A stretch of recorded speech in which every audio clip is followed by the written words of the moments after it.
Bukas pa ang Balintawak Market sa Balintawak para sa mga ngayon pa lang bibili ng pang-medianoche. Ang mga bilog na prutas namang pinaniniwala ang pampaswerte. Bagsak presyo na sa ilang tindahan. Para bigyan ng mukha ang balita, may live report si Mobile Journal Amy Atienza. Amy, marami pa bang namimili dyan? Yes, Pops J. Ilang oras na nga lang at sasalubungin na natin ang 2025 pero marami pa rin sa mga kapatid natin ang nag-last minute buying dito sa Balintawak Market. Simula pa lang umaga, walang puknat na ang dating ng mga namimili dito sa palengke. Ngayong hapon naman, maraming nagtitinda ang nagbabagsak presyo ng ilang mga bilog na prutas. Isa sa mga pinakamabenta nga rito ay ang ubas na nasa 120 pesos to 200 pesos per kilo. Mayroon ding mga mansanas sa pinagkakaguluhan dahil 15 pesos ito kada piraso. Pero kanina, may ilan nang ibinebenta ito sa halagang 10 piso kada piraso lang. Ang pungkan nasa 10 piso rin ang kada piraso. Para naman sa pakwan, malaki rin ang naging bagsak ng presyo sa isa sa mga vendors na nakausap ko. Ang pakwan kasing kanyang nilalako, aabot na lang sa 20 pesos kada piraso. Bukod daw kasi sa marami ang kompetisyon, hangad na rin niyang makauwi agad sa kanila para raw makasama ang pamilya ngayong bagong taon. Pops J, hindi pa rin talaga tumisigil ang daloy ng mga mamimili ngayon dito sa Balintawak. Ayon nga sa isa sa mga nakausap kong mamimili, hindi na raw na ngayong oras siya makabili dahil sa pagbagsak ng presyo at dahil na nga rin mas nagiging maluwag na ang lugar. Nagsilbi naman itong one-stop shop para naman sa ibang mga customers dahil bukod sa mga mabentang prutas, mayroon na rin ditong pamilihan ng mga paputok at mga torotot para sa mga bata. Mayroon din namang mga nakadeploy na pulis at ilang mga otoridad para sa seguridad. Talamak din daw kasi ang nakawan sa ganitong mga araw kaya paalala nila, magdoble ingat sa mga kagamitan at siguraduhin hawak lagi ang mga bata kung may kasama man. Pops J, sa ngayon ay nagsisimula ng magsiuwian ang ilang mga mamimili at nagsasara na rin ang ilang mga tindahan dito sa Balintawak Market. Pero para naman sa mga naiiwan pa dito, abiso na lang din nila na magsasara sila by 6 to 7 p.m. Pops J. Ayun. Amy, ano bang bilog na prutas ang mabenta dyan ngayon? Yes, Pops J, yung ubas talaga ang pinakamabenta dito sa Balintawak Market, pati na rin yung lanzones. Actually, nung pumunta tayo dito, talagang konti na lang yung mga nagbebenta ng lanzones dito. Pati na rin yung mga pungkan, o kaya kiat-kiat, talagang nagkakaubusan dito, Pops J. Amy, bakit daw pinili nung iba na ngayon na lamang mamili? Kasi Pops J, isa sa mga dahilan niyan ay dahil nga bumabagsak ang presyo. Yung ilan kasing mga lokal dito, alam na ganun na yung nagiging sistema dito sa Balintawak Market, lalo na kapag papalapit na ang bagong taon. At may ilan din naman dito, katulad nung nakita ko kanina, isang buong pamilya galing sila sa bakasyon, Pops J.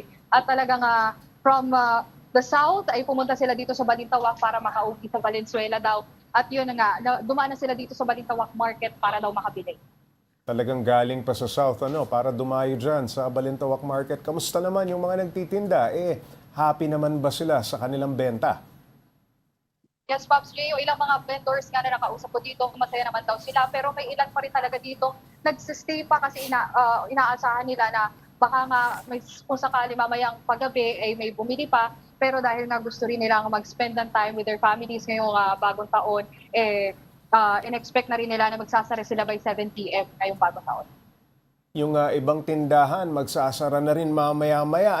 Paano kung hindi nakaubos?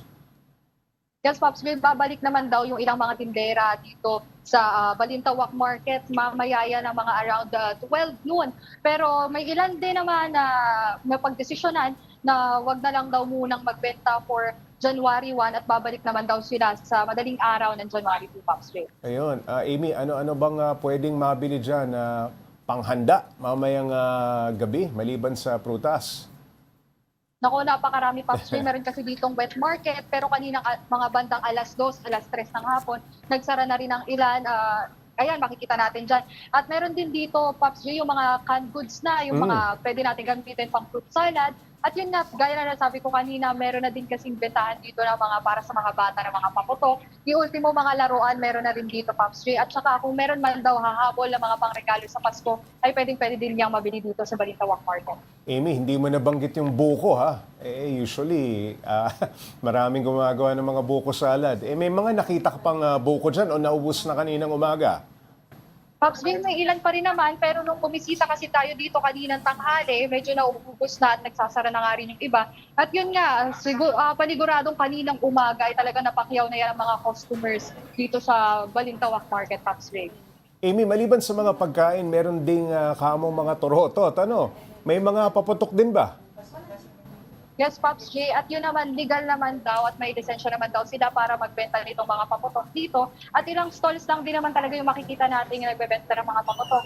At yun nga, rumoronda din naman ang ilang mga otoridad dito para mapanatiling ligtas at safe lahat ng mga mamimili dito sa Balintawak Market para na rin maiwasan yung mga paputok around the area, Pops J.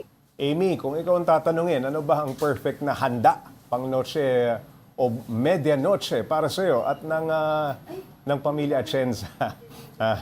Oo, Pops J. Matik, dapat may kare-kare dyan sa Ayun, no? Oo. aming medianoche, no? Pero bukod pa dyan, syempre, Oo. tradisyon na rin talaga sa pamilya namin yung kumakain kami ng ubas sa ilalim Oo. ng lamesa. Para, yun nga, may swerte daw na dalhin ngayong bagong taon, Pops J. Pagpatak ng 12 midnight, tumatalong ka rin ba? Para mas lalo kang tumangkad?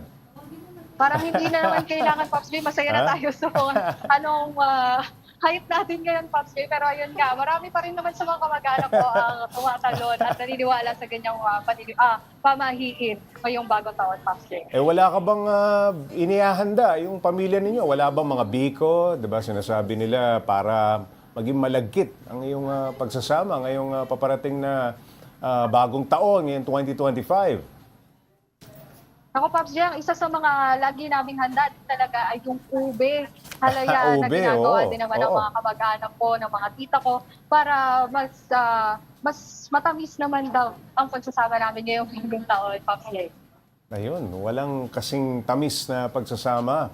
At yan ang ating minimithi sa darating na 2025. Maraming salamat, Mobile Journal Amy Atienza.